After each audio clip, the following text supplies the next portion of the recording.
Yeah, so letter of demand, briefly, what's the most important thing you feel that is in this letter of demand? So look, I haven't on Saturday. I'm ashamed to say I haven't got a copy in front of me, so I'm just going to go from memory. But in essence, the letter of demand is runs in. Thank you. It runs in sets. So you'll see the top section is things that we're asking for the DA to acknowledge.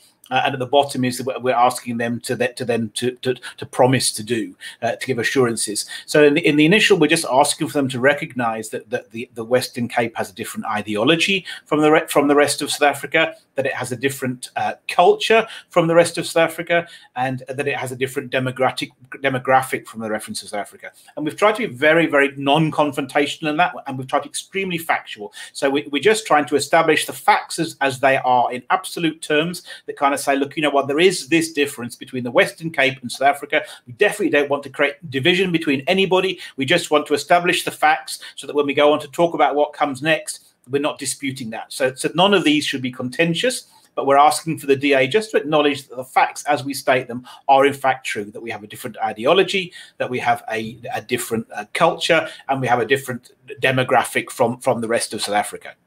And then having done that, we're then asking them to give us some assurances. And these are really about democracy.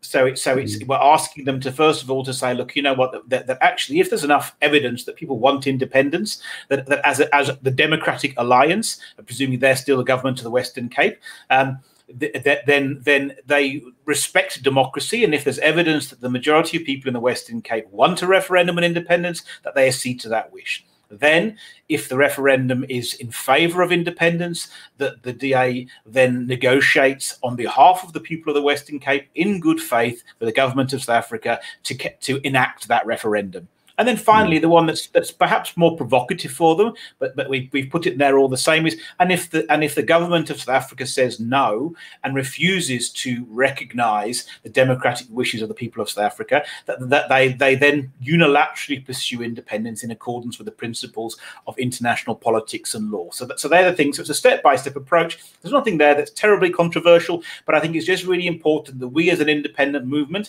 and the 36% of people in the Western Cape lay out our case to the DA and say, look, this is important to us.